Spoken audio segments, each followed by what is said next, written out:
This show is brought to you by Safety FM.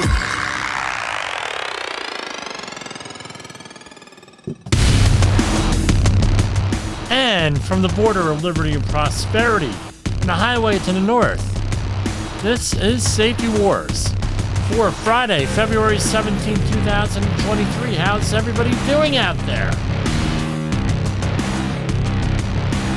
We're still getting set up here. I got lost track of that because we got a special announcement today. Very special announcement. As usual, I do not trust computers.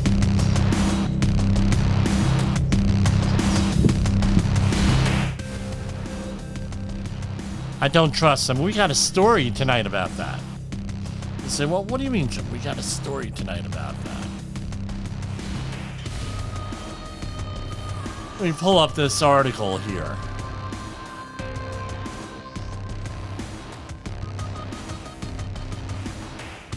It was in the New York Times.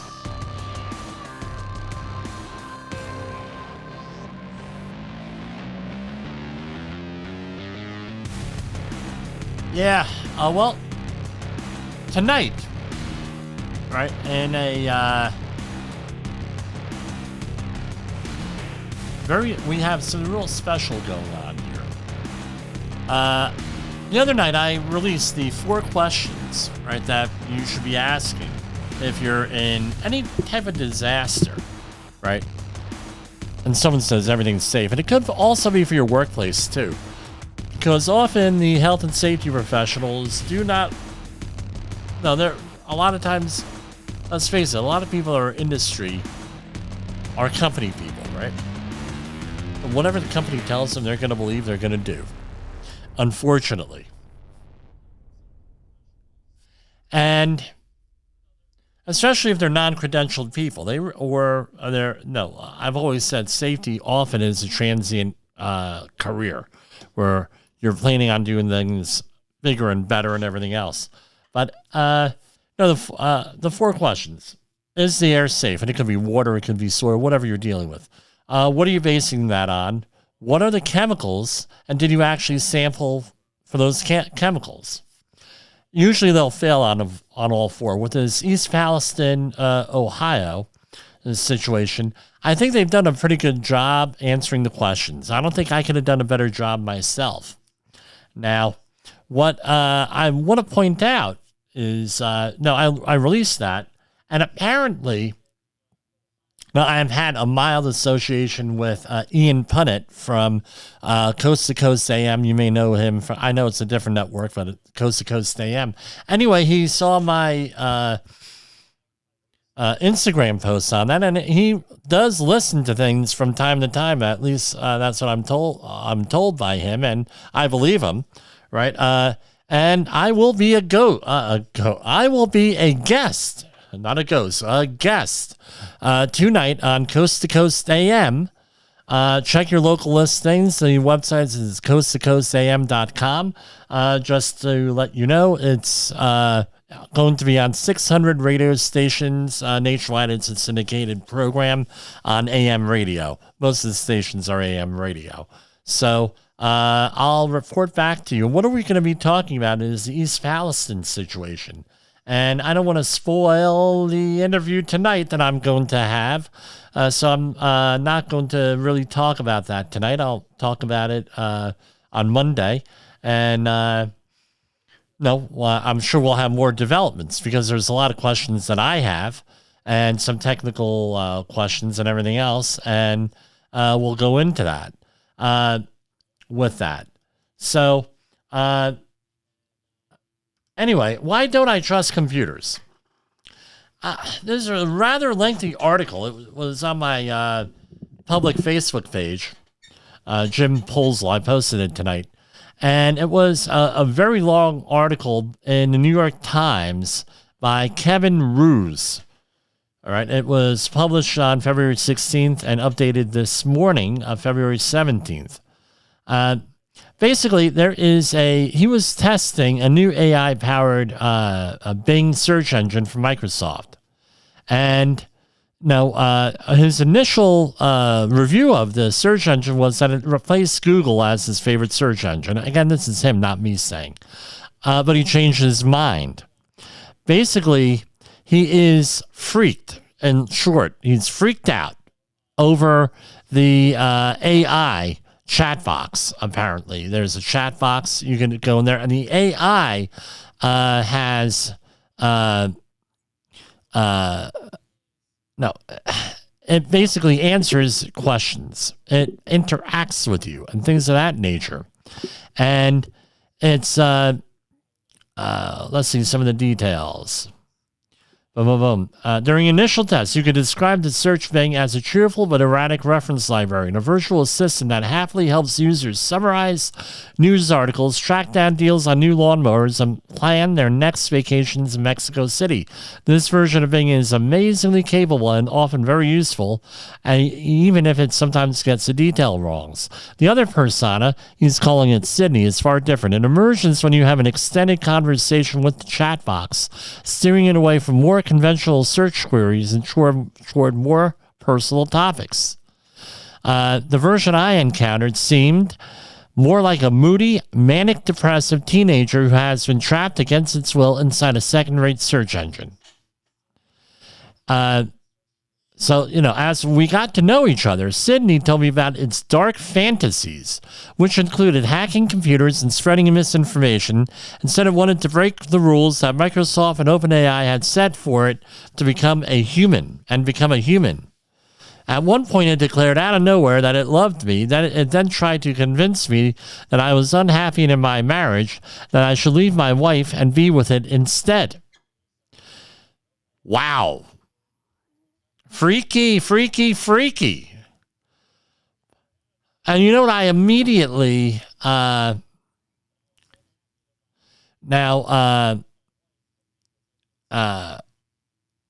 does it remind me of? Numerous science fiction references here. The original one was that I'm thinking of is 2001: A Space Odyssey. Well, the HAL 2000, right? Had taken over and everything else, and was an advanced AI computer and ended up killing people, right? This was, and there was more, the last, I really don't watch TV anymore other than Star Trek, but the last one was on Star Trek Discovery, season 2, I believe it was, where they had a computer do the same thing, go out of control. In 2009, there was a Battlestar Galactica spinoff called Caprica. It lasted, I think, 20 episodes, where it actually was on the origin of the human being's nemesis, the Cylons, which was very much an AI that took over in a virtual world, like a meta universe. And it started out innocent enough with the teenagers, and then it went into more advanced. I won't go into details because there are sometimes children listening to this, I'm told, and I don't want to go into details. So you can figure out what some of them are with teenagers and hormones, and they ended up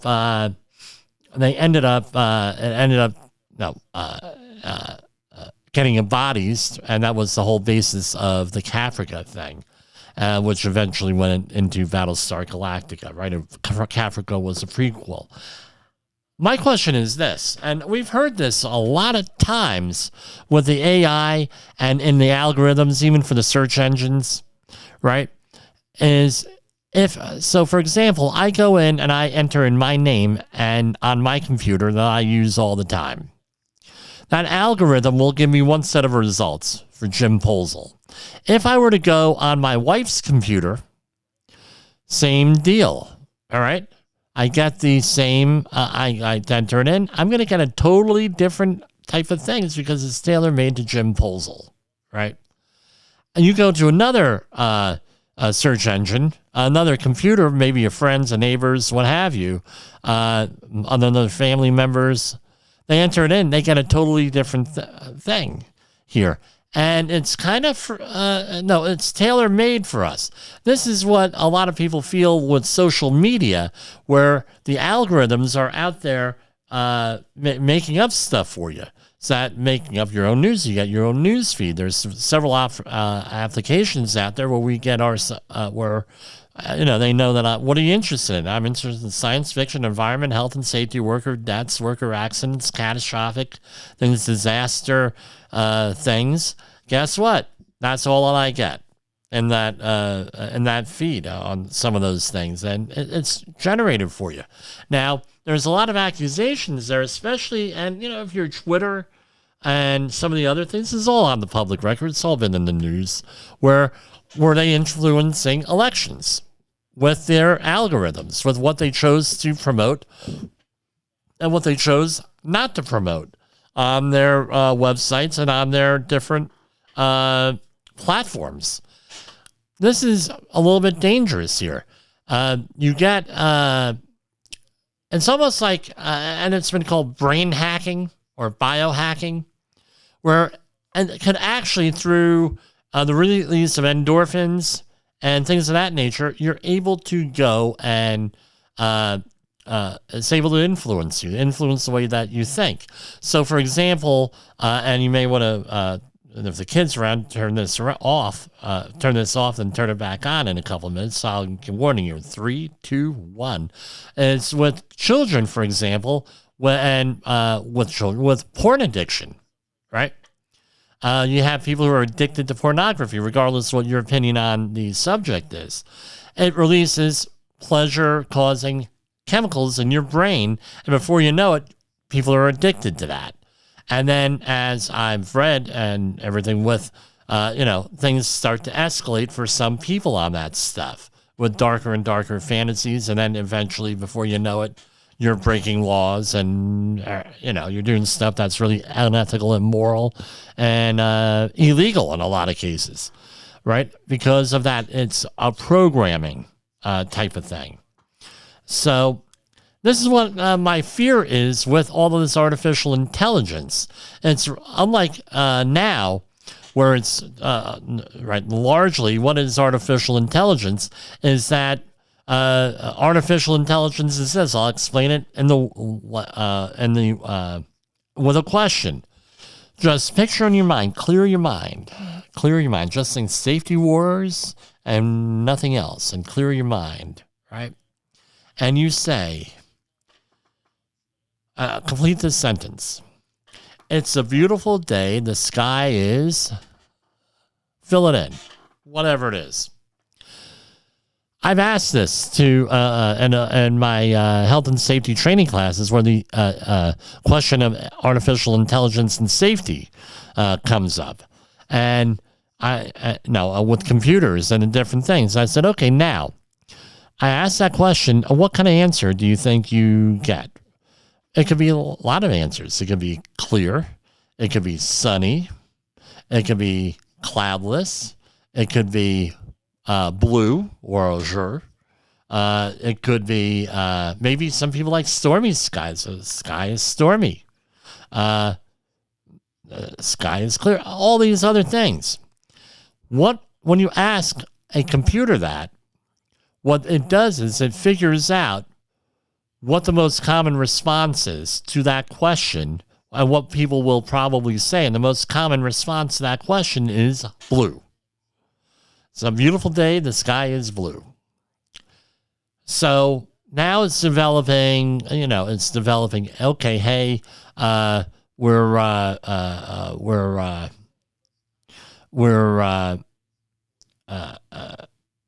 it's the most probable thing. Well, this Sydney, as it's called by the author here, right, is doing more than that. It's making up its own answers, its own almost like a consciousness in here, and eventually it's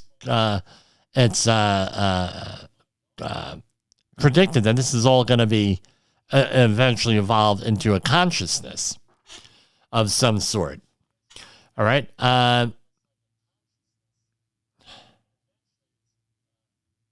So where is this stuff often used? I'm not going to mention the specific newspapers, but there is a newspaper outlet that you folks have heard of in the United States, at least, very common one, that you go onto their website and it's obviously, it was written by a computer. All of these articles, not even written by a human being. Pretty interesting. Also, you get it in different chat boxes. So my bank has one of these things that's in there. And, you start typing into it and, it's going to be wrong answers and everything else. That's where also artificial intelligence. You can, right now, there's articles this week that we covered where we had people with deep fakes, where one young lady got her face, right, her head. Someone took their headshot and put it in a dirty movie. Right? That's a scary thing. There is some podcasts that out there where they have anonymous people doing the podcasts. They actually have programs where they type the text out, and it's able to use a actual voice, and you can tell it's a computer, but it's a little bit close. There's some computer programs where it's really close, where you can't tell whether it's a human being, a computer, or what have you. Give it text and it does that. And with the deep fake technology, it's like with the original Running Man in the early 1990s, Arnold Schwarzenegger movie. Might have been late 1980s. With Running Man, where is it a hallucination? Is it this? Is it that? What are we looking at here? With Richard Dawson was in that movie. Also, you couldn't tell the difference with that, and that's what the theme was. That was in that movie took place in the not too distant future, and it predicted a lot of the reality TV. That movie was way ahead of its time out there with that. So that's what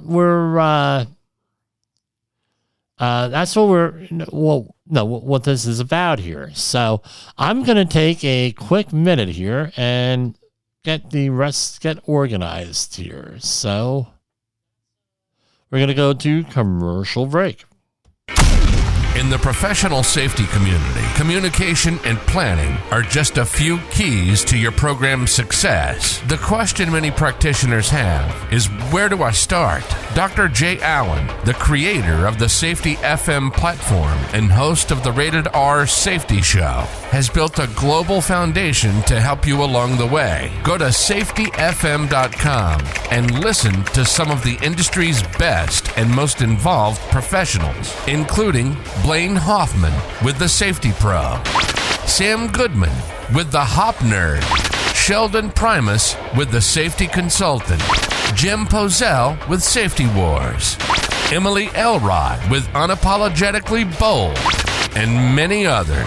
As individuals, we can do great things, but as a team, we become amazing. Dial into safetyfm.com today and surround yourself with a powerful force of knowledge and support.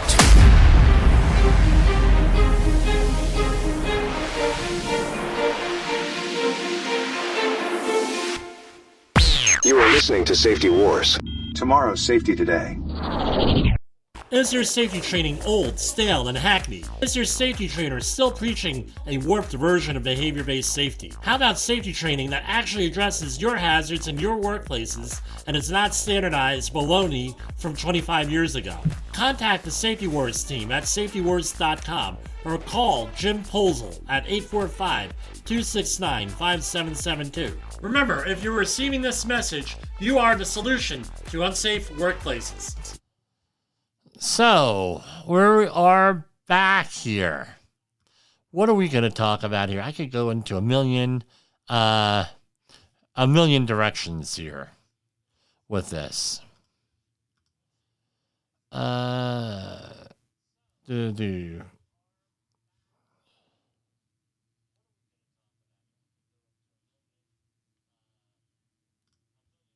So we went over to study finds today. and studyfinds.org. And they had some really interesting articles here. I like doing this. This is like weird, almost like news of the weird here, right? So we have a study out of Swansea University in Wales, meaning United Kingdom, right? Wales. Right? Selfies and social media pretty much go hand in hand. This is from John Anderer.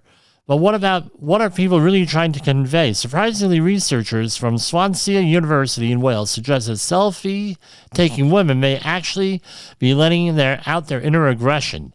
Their study finds an association between female selfies and let's try that over. Quote, intimidatory, meaning to intimidate. However you pronounce it. Self-presentation strategies. How do researchers link selfies to higher levels of aggression? Study authors examined the posting of selfies and non-selfie pictures on social media by 150 people, all while separately assessing the degree by which each person adopted different types of self-presentation strategies. The average woman posted 5 selfies and 10 non-selfie images per month, while men posted an average of 2 selfies and 6 non-selfies on a monthly basis. And among female participants, the strongest predictor of self-posting was the degree to which they adopted self-presentation strategies. No, I have not been drinking. So the more these women tended to take actions in the real world aimed at projecting a powerful and dangerous personality to induce fear in others, the more they posted selfies. I can see that with some women. I can see that with a lot of men too. The selfies themselves weren't directed specifically at men or women, but seemingly at entire online communities. Men actually take selfies to fit in, right? A desire to avoid punishment or to fit in and be accepted did predict selfie sharing among men. Interesting finding in particular contradicts earlier studies conducted across real-world situations, as concluded women do not display any associations between this aggressive characteristic and their behaviors as strongly as males. Wow, that's interesting. So they could have just asked me. I could have told you that. I feel very intimidated by some of those photos. So according to the experts, right, the top 5 binge-worthy sitcoms of all times. All right, here we have one. Seinfeld from 1989 to 1998. Right, and basically it was a show about nothing. Right, that was one of the things where it was just showing about regular life. The Office, which I've never seen an episode of, but I've seen bits on social media. The Office from 2005 to 2013. Cheers from 1982 to 1993. Right, a group of friends meets and spends their time together at a bar. You guessed it, Cheers, in Boston. Friends from 1994 to 2004. Right? And Parks and Recreation, another one. I've never seen this. NBC New Classic ends with a list of lovable cast, right? I don't know. With that, how do they come up with this stuff, right? Ratings? I don't know. Staying power? I think a lot of it comes from the online services, the streaming platforms. Here's another one, right? So, back in the this reminds me of another story from a number of years ago, where people wanted to go, where the government said back in the 70s, in like a skunk works type of environment, they got a whole bunch of really smart people together, a lot smarter than me, and they said, hey, what do you see happening in the next, just 30 years, just whatever you want. Just do a stream of thought type of experiment where what it is. And one of them was that you could take a microchip and grow an insect or other animal around that microchip and then use it to spy on people or to collect data. You can do not only a microchip, but you can have sensing things and whatever. And they thought, hey, man, that's weird. Well, guess what? 20 years later, there's been reports that certain government agencies, the kinds that you don't know and you don't want to know about, are using that type of technology. Now we have from Socorro, I can't talk tonight, Socorro, New Mexico. Up in the sky, it's a bird, it's a plane. It's a dead zombie bird that scientists are using as a drone. This is from Study Finds. Again, researchers at the New Mexico Tech are using time-honored art and taxidermy to help them to create zombie drones out of the bodies of dead birds. So they were able to create realistic avian imposters. You talk about the interesting use of taxidermy, right? Here, and you'd be able to, best of intentions, where they could go and use it for wildlife monitoring, where you're not freaking things out. We're going into the wildlife. Now you have a bird flying around and things of that nature. But, this could also be used for, spying on everybody else with this. So it's a pretty interesting thing. They're saying wildlife, but I see this happening across the board on everything with this. So here we have, and this is from the Wall Street Journal talking about these balloons, and apparently these balloons are very popular here with this. What I find amazing with all of this stuff is that, they're talking a lot about blimps and things, and I'm seeing a lot of shots of the Akron Air Dock in news stories. And what's great is that I actually wrote the safety plan for the decontamination and repair of the Akron Air Dock in Akron, Ohio. So to see the inside of a place I worked on the news is pretty cool. And there's a very controversial story that I don't share on the air. A very funny story. It's my favorite story on that job there, because I could probably tell the story and ruin careers and businesses with that story. But anyway, apparently these balloons, there are a lot of balloons going over, and there apparently is a club out in the Midwest, and apparently it's a pretty popular club that launches balloons with radio equipment on it. They map the balloon, where it goes, and everything else. And apparently at least one of these balloons might have been one of the ones that were shot down this past week, because people put one and one together, and they probably said, we probably should tell the government that we're doing this sort of thing. I'm sure the government already knew it, but not everybody knew it with that. And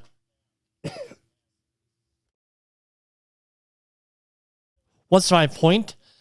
Balloons are readily available. I shared the story here in the Hudson Valley earlier this week with these balloons, where we had people in the mid-'90s launching off balloons that had glow sticks duct taped to the side of them.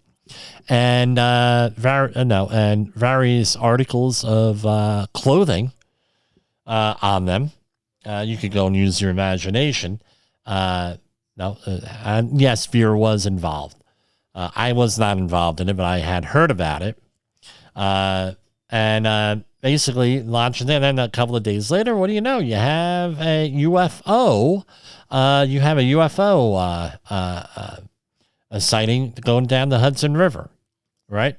I could see one thing here with this situation, with all of these situations with the balloons.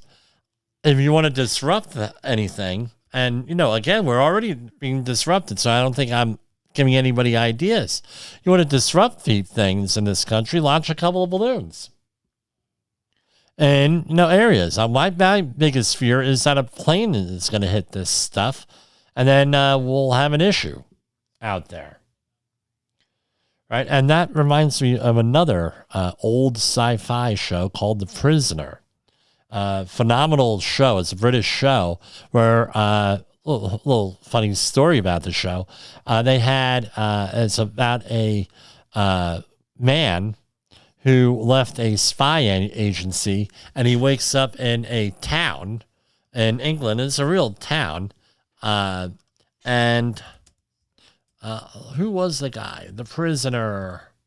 Here you go.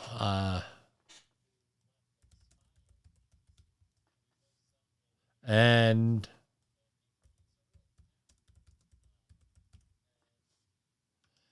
okay, it was a famous the guy here. The guy was ahead of his time. Patrick McGowan, is the creator's name. He also starred in it. He was a secret agent that was taken away to what looked like an idyllic village, but was a really bizarre prison. And what happened was they had all of it. It was like the Truman Show, if you're familiar with that, where he's being monitored at all times, or like 1984, the movie and the book, where you're monitored at all times. And what the whole thing was the government wanted to know why he left being a spy. All right, and they had a remote sensing device, a mock-up movie thing that they lost. And somehow they had access to a weather balloon. And this weather balloon followed him all over the place, monitoring all of his behaviors and everything else, monitoring everything that he did. And this whole thing was like a spy thriller type thing where they were monitoring him. And what was the main point? I won't spoil it now for anybody here who hasn't seen the series. I highly recommend the series, The Prisoner. It's what it came down to was that you're your own worst enemy. There were 17 episodes. You can binge watch it. You're your own worst enemy is basically what it came down to, was the thing. And it was also one of the most controversial endings in television history. Up to that point, they actually had riots at the end, conclusion of the series when it was shown in England here. But looking back on it, 50 years, it was very it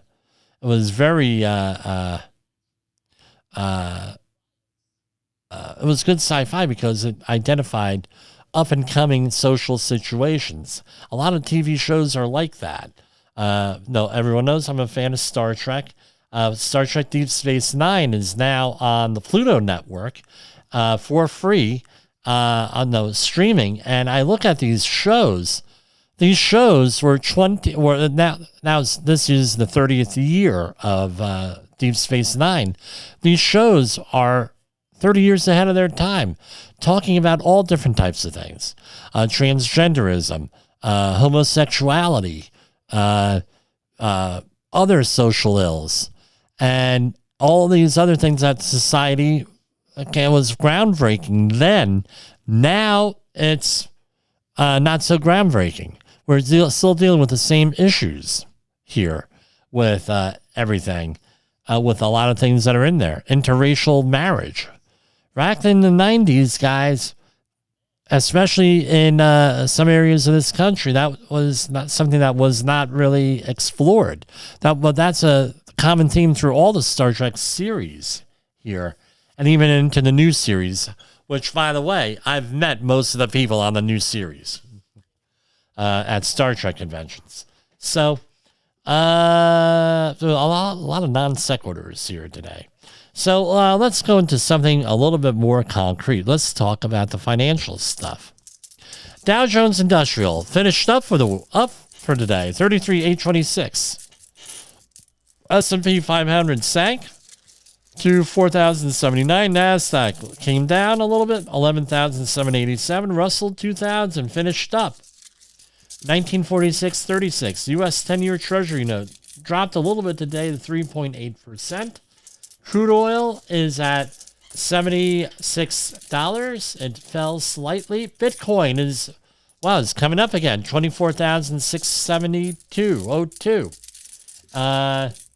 It was, it's traded 24/7, but it's been up there. It's came up from its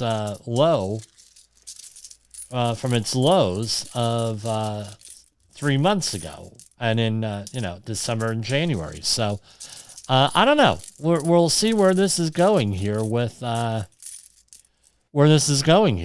financial stuff. Precious metals. We have gold at 1852. That's holding even. Silver at 2201. That's even. Platinum is 1934.60. Down slightly. And palladium is at 1547.50, down $32. And, okay, let's talk about some of the OSHA news releases here. Some of the ones that came out after the program ended here. So I tell you what, we're going to take another commercial break here. I need to get something to drink. All right? In the professional safety community, communication and planning are just a few keys to your program's success. The question many practitioners have is, where do I start? Dr. Jay Allen, the creator of the Safety FM platform and host of the Rated R Safety Show, has built a global foundation to help you along the way. Go to safetyfm.com and listen to some of the industry's best and most involved professionals, including Blaine Hoffman with the Safety Pro, Sam Goodman with the Hop Nerd, Sheldon Primus with the Safety Consultant, Jim Pozell with Safety Wars, Emily Elrod with Unapologetically Bold, and many others. As individuals, we can do great things, but as a team, we become amazing. Dial into safetyfm.com today and surround yourself with a powerful force of knowledge and support.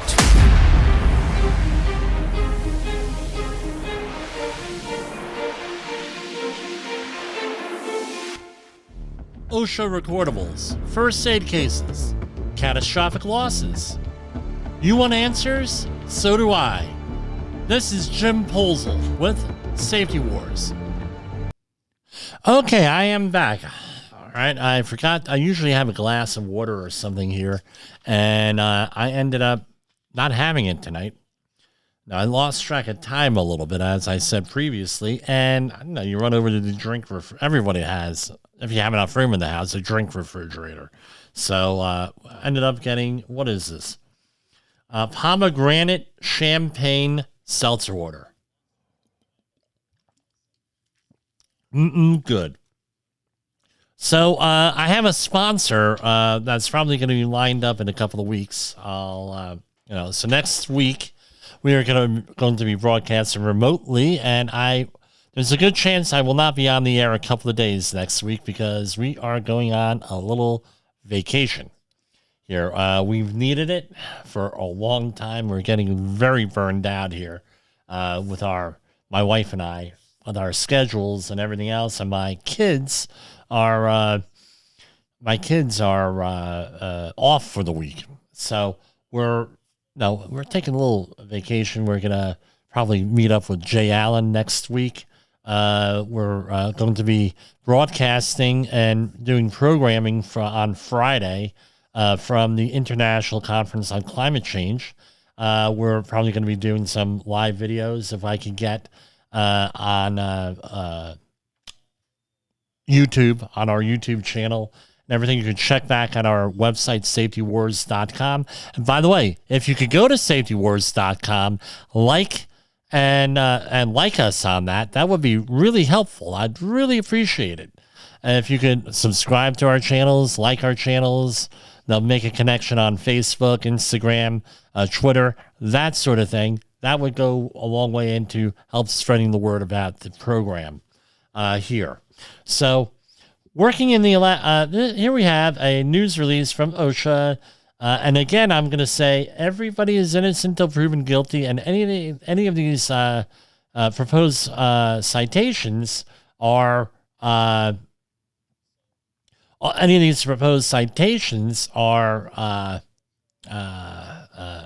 are negotiated downward, vacated, litigated, all that thing. So working in the Alaskan fishing industry, an occupation already regarded as one of the nation's most dangerous, thus they have the show The Deadliest Catch. Employees aboard the fishing vessel Pacific Producer, and I believe this was on The Deadliest Catch here, face dangers purely of their employer's making. An investigation by the U.S. Department of Labor and U.S. Coast Guard has found. An inspection by the Department of Occupational Safety and Health Administration was initially opened in July 2022 in Kodiak, Alaska, but was delayed when the fishing vessel Pacific Producer, a 472-ton seafood processing vessel, departed the port. Okay, I don't know if this is the same ship or not, but anyway, as was on The Deadliest Catch. Let me say that. I don't want to be defaming anybody. I should do my homework before I open up my mouth. But anyway, through coordination with the U.S. Coast Guard's Sector Puget Sound, a joint inspection resumed when the vessel arrived in Seattle in October. Inspectors found murky brown water in the ship's drinking water system. I recently had to write a program dealing with this, believe it or not, on a ship. In my case, it was a tugboat, where there's actually a plan that has to be written to guarantee that you're going to have a clean drinking water. So that was pretty serious, and that's a Coast Guard thing, right? That's a Coast Guard thing. Crew members being served expired food. That's also another Coast Guard thing too, right? Regulation. Water used to process fish leaking into dry food storage. Guess what? That's another one. And the galley's galley, right? When you're on a ship, it's called a galley, right? The kitchen is called a galley, right? Dining area and other unsanitary conditions throughout the vessel. In addition, OSHA discovered employees exposed to dangerous electrical hazards throughout the vessel, including damaged and improperly installed electrical equipment, broken outlets, and outlets near water, underground extension cords and exposed wiring. Inspectors also found the vessel had no fire suppression system as required, which exposed the crew to fire hazards. Wow. OSHA cited the ship's operator, East West Seafoods LLC, and owner Christos Tasvoris for 2 repeat serious, 17 serious violations, and 1 other than serious violation.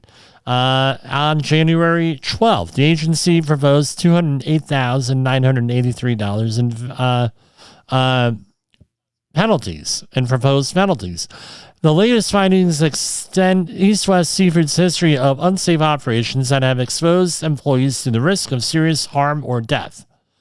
In 2012, 2014, and 2018, OSHA inspections identified similar sanitation, electrical and fire hazards, and other dangers related to the lack of lockout, tagout, machine guarding, and fall protection, and a 2018 ammonia leak.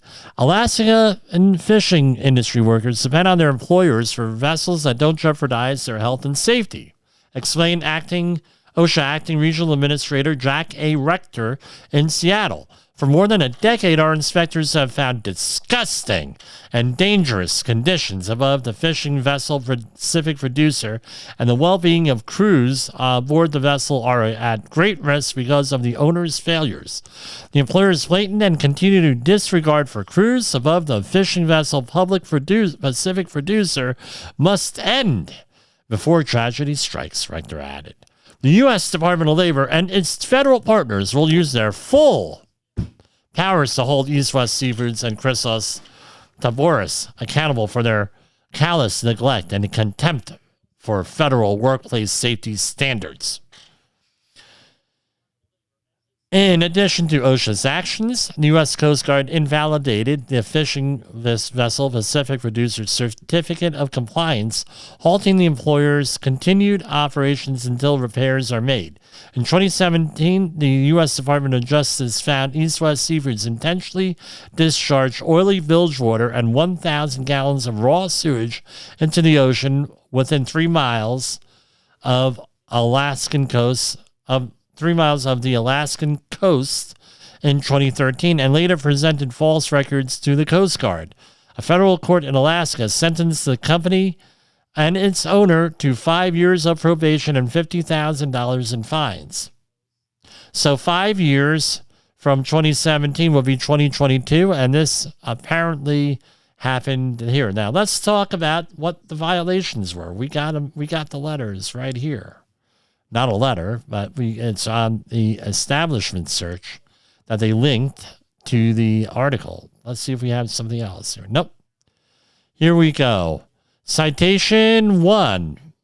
Serious. 1910-141. Let's see what that is. Sanitation standard. 100V. Again, sanitation. Here, and we have another sanitation. Here's one 1910-151. Medical services and first aid. Wow, that's an easy one. You want a first aid class? I'll go up to Alaska, 845-269-5772 or jim@safetywars.com. Right? Either one will work.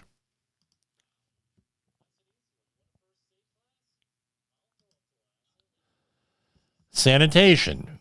Another one. Let's see. What are the repeat? 1910-134 respiratory protection. That was a repeat. That was 22,333. And another one, repeat, was 1910-1200 HAZCOM. All right. They failure to abate, meaning it was a repeat. They did it one time before, and guess what? Nothing there. And then 1904, which is record keeping. I'm not going to look that up, but it's a record keeping violation. So, total of like $207,000 for this, and I mean they whacked them really pretty good here. The reality is that they're going to probably do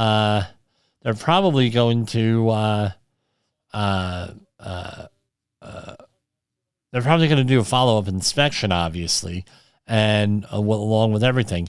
You know, I don't ever recall having a ship in one of these news releases here on this. Often what happens is, and I know from my work in shipyards, they're often 30 years behind the times because this is what happens. OSHA doesn't have boats, and they've allowed the Coast Guard to go and deal with this type of stuff, is my understanding. Because, like the name implies, the Coast Guard does have boats. Hold on, I'm in a coughing fit here. I gotta go into, hold on. Is your safety training old, stale, and hackneyed? Is your safety trainer still preaching a warped version of behavior-based safety? How about safety training that actually addresses your hazards in your workplaces and is not standardized baloney from 25 years ago? Contact the Safety Wars team at safetywars.com or call Jim Posel at 845-269-5772. Remember, if you're receiving this message, you are the solution to unsafe workplaces. In In the professional safety community, communication and planning are just a few keys to your program's success. The question many practitioners have is, where do I start? Dr. Jay Allen, the creator of the Safety FM platform and host of the Rated R Safety Show, has built a global foundation to help you along the way. Go to safetyfm.com and listen to some of the industry's best and most involved professionals, including Blaine Hoffman with the Safety Pro, Sam Goodman with the Hop Nerd, Sheldon Primus with the Safety Consultant, Jim Pozell with Safety Wars, Emily Elrod with Unapologetically Bold, and many others. As individuals, we can do great things, but as a team, we become amazing. Dial into safetyfm.com today and surround yourself with a powerful force of knowledge and support.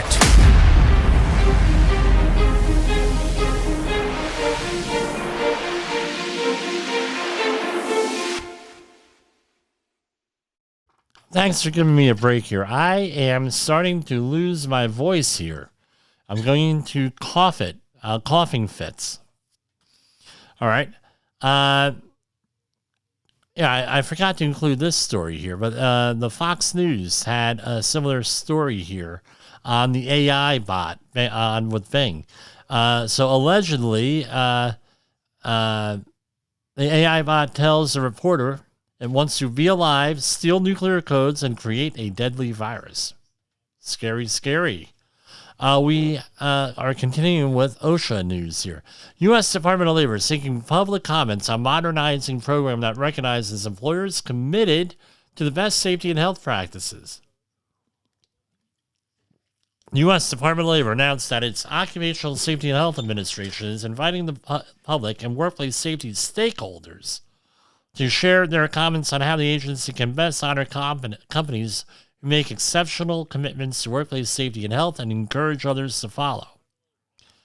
This is going to be basically the Voluntary Protection Program's modernization project is seeking stakeholder input on such issues as aligning the program more closely with recent occupational safety and health management practices and system standards, how the program can contribute to expanding the use and effectiveness of safety and health management systems, whether and how resources and tools such as special government employees, consensus standards, and third-party auditors and methods could serve to expand the program's capacity without compromising effectiveness and oversight, and whether particular categories of hazards need special additions. So you can look it up on the OSHA website, and the deadline for comments is April 14th.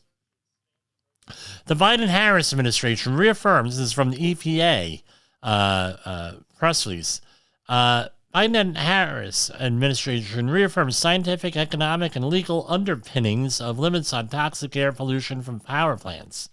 Today, EPA is reaffirming the scientific, economic, and legal underpinnings of the 2012 Mercury and Air Toxic Standards, MATS, for power plants, which require significant reductions of mercury, acid gases, and other harmful pollutants. Controlling these emissions improve public health by reducing fatal heart attacks, reducing cancer risks, avoiding neurodevelopmental delays in children, and helping protect our environment. These public health protections are especially important for anyone affected by hazardous air pollution, aka HAP, right? Including children and particularly vulnerable segments of the population, such as indigenous communities, low-income communities, and people of color who live near power plants. The final rule, which responds to President Biden's January 2021 executive order protecting human health and environment by restoring science to tackle the climate crisis, reverses a rule issued by the previous administration, which undermined the legal basis for these vital health protections. So, with that. So, we have not done war news this week too much, but this is from Yahoo News, right? Near Bakhmut, Ukraine, right? And this is from a Reuters article. by Yiming Wu and Andrew Gray. Ukrainian soldiers fighting to hold off a Russian push on the small eastern city of Bakhmut pleaded for more weapons from the outside world as senior Western leaders are met in Munich on Friday to assess the year-long war shaking Europe. Basically, they want more arms. Now, nearly 1 year into the investigation, Putin's troops are intensifying assaults in the east. Ukraine is planning a spring counteroffensive for which it wants more heavier and longer-range weapons from its Western allies. Europe's worst conflict since World War II has killed tens of thousands, uprooted millions from their homes, and pummeled the global economy and made Putin a pariah in the West. Basically, they're saying about 60,000 casualties on both sides here. Again, pray for peace. And there's a lot of accusations going back and forth. So this week, right, a lot of on the Republican side, there is a lot of movement on whether who's running and who's not running for president. And I wanted to reiterate what we went over last week, which for some reason didn't record, on how do I look at all this stuff here with this? I have so for years I worked in politics, and people, they say, well, Jim, how do we know who's a credible candidate or not? And my answer is always the same, which is who has the strategy to get on the ballot. Because every time I hear this from, everyone knows I ran as a Republican and I ran as an independent, and I was involved in primarily Republican politics here on the local level. You'd be surprised. All these candidates that the media is hyping, and guess what? No way of them to get on the ballot. There's no organization. If you're going to run for president, you need something over 3,500 people minimum, and about probably $10 million minimum to get on all the ballots and run a primary election, in the primaries. And that's what I do. So I'm toying around with this idea, but no, it's a lot of work, is finding out when the deadlines are for ballots to be in for the primary elections, right? Because it's 2023. This stuff is going to start to kick off in January 2024, and over the next 6 months here, what is it, February? Yeah, over the next 6 months, really in September, is when all these things have to start being filed for the January primaries, starting and going through till March. And then you have the straggler states later on, like New Jersey and everything else. So who can be on the ballot? And it works that way on the Democratic side also.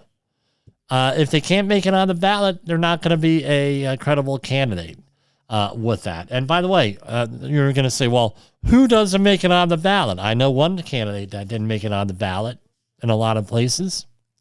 Kamala Harris, and now she's the vice president, right? She dropped out of the race, couldn't get on the ballot in a lot of states, lost support.